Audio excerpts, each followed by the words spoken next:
투자하시는 분들은 어떤 고민이냐면 결국 분할을 해야 하잖아요. 택지식 분할, 이게 과연 가능할 것인가? 택지식 분할을 해야만이 이 도로를 놓고 양쪽으로 이렇게 분할해서 매도할 수가 있잖아요. 자, 그래서 법적인 검토를 한번 보겠습니다. 토지 분할은 허가사항입니다. 아무렇게나 안 해줍니다. 땅은 다시 한번 얘기하지만 우리가 잠시 보관하는 겁니다. 마음대로 분할을 해버리면 행정적으로 굉장히 어려움이 있을 수 있기 때문에 법적으로 분할을 굉장히 허가사항으로 넣어가지고 허가받지 않으면 분할을 해주지 않습니다. 국토의 계획 및 이용에 관한 법률에 따라서 인허가를 받지 않거나 기반시설이 갖춰지지 않아 토지 개발이 불가능한 토지 분할에 관한 사항은 도시군계획 조례로 정하도록 하고 있으며, 이런 부동산 투기나 토지 분양 사기 등의 문제점을 사전에 차단하기 위한 사항입니다. 이렇게 나와 있죠. 국토계획법 또는 다른 법령에 따른 인허가 등을 받거나 기반시설이 갖추어져 개발이 가능한 경우에는 그 토지 분할이 바둑판식이라 하더라도 개발 행위 허가는 가능할 것으로 판단됩니다. 이렇게 유권 해석을 했는데요. 택지식 분할이라고 하더라도 우리가 전원주택을 분양한다든지 아파트를 짓는다든지 타운하우스를 한다든지 그게 다 택지식 분할이잖아요. 근데 이런 택지식 분할이라도 기반시설을 다 갖춘 그런 요식이 있을 경우에는 인허가가 가능하다, 이렇게 유권 해석을 내놓고 있습니다. 농지의 새로운 법, 농촌체령 쉼터가 도입이 됐잖아요. 농촌체령 쉼터를 위해서 택지식 분할을 하겠다, 이게 불가능하지 않을 것 같다는 생각이 듭니다. 예전에는 농지를 분할하면 무조건 이거 부동산 투기다라는 시점으로 봐서 택지식 분할을 잘 안 해줬잖아요. 하지만 이제는 농촌체령 쉼터를 위해서 택지식 분할을 한다, 이게 분명히 농지과에서도 입법화됐기 때문에 당연히 요구를 받아줄 수밖에 없는 이런 상황이 된 거죠. 어떻게 보면은 예전보다 농지를 더욱더 쉽게 팔 수 있는 시대가 오지 않겠나, 이런 생각이 들고요. 땅이라는 것은 아파트처럼 이렇게 한꺼번에 공급이 되지 않습니다. 농촌체령 쉼터로 적당한 그런 입지가 그렇게 많지도 않단 말입니다. 이 농촌체령 쉼터를 찾는 분들이 많아지면 이런 소형 토지 가격들이 상승할 가능성이 굉장히 많죠.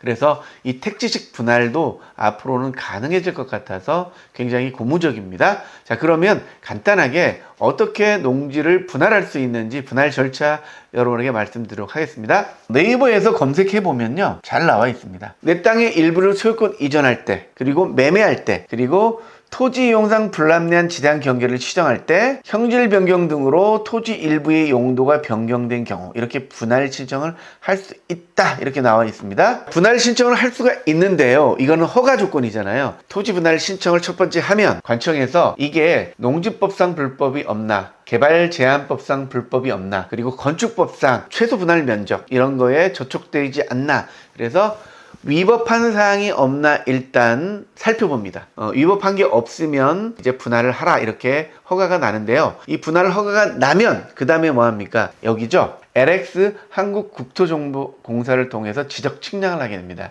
이 측량을 할 때 아주 중요한 게 측량하는 날 현장에 가야 돼요. 현장에 가서 이 지적 측량을 하는 사람들은 면적만 딱 맞게 해준단 말이에요. 그렇기 때문에 현장에 가서 이 똑바로 해달라고, 똑같은 100평이라도 모양이 이렇게 삐뚤어질 수 있잖아요. 그래서 모양을 반듯하게 해달라고 현장 가서 이렇게 코멘트를 해주는 게 좋고요. 그리고 도로 부분도 굉장히 중요합니다. 이 도로 부분이 이렇게 반듯하게 4m가 돼야 되는데 한쪽이 이렇게 쪼그라들면 안 되잖아요. 사다리꼴로 이렇게 만들면 안 되기 때문에 측량을 할 때 꼭 현장에 가서 제대로 측량이 됐는지 확인을 해야 됩니다. 이 측량 신청을 할 때는 물론 안 가도 돼요. 하지만 꼭 가가지고 본인 땅에 유리한 방향으로 지적 측량을 할 수 있도록 서로 의논을 할 수가 있거든요. 그렇기 때문에 지적 측량을 할 때는 꼭 현장에 가시기 바라겠습니다. 지적 측량을 하게 한 이후에 이제 성과도가 나오고, 성과도가 나온 다음에 이제 토지대장 등기부 등본에 이렇게 등재가 되는 이런 프로세스가 이렇게 됩니다. 그래서 토지 분할은 인허가 사항이긴 하지만 그렇게 어려운 게 아니다. 그리고 앞으로는 농촌 체령 쉼터 때문에 택지식 분할도 충분히 가능할 수 있겠다라는 생각이 듭니다. 제가 농림축산식품부에 질의를 해놨기 때문에요, 답변이 나오면 여러분에게 정확하게 한번 말씀드리도록 하겠습니다. 땅은 분할을 하면 가격이 올라가게 됩니다.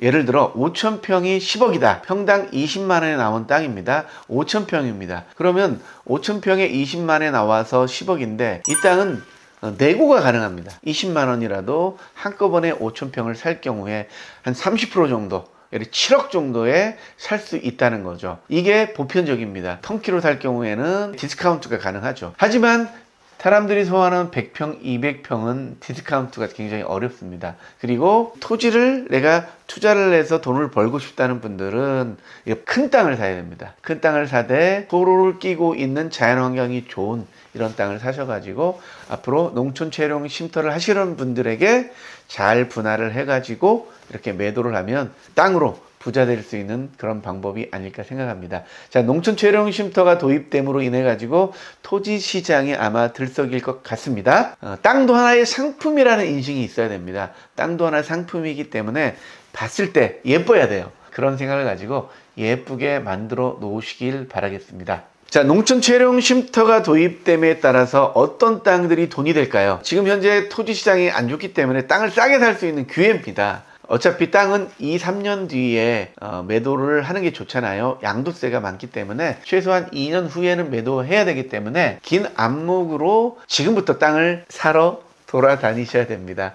공주에도 아직 미개발된 아주 좋은 땅들이 있으니까요. 농촌 채용 쉼터에 적합한 큰 땅을 한번 찾으셔가지고 도시민들에게 상품으로서 이렇게 100평씩 매도할 수 있는 그런 기회를 꼭 이번에 잡으시기 바라겠습니다. 감사합니다.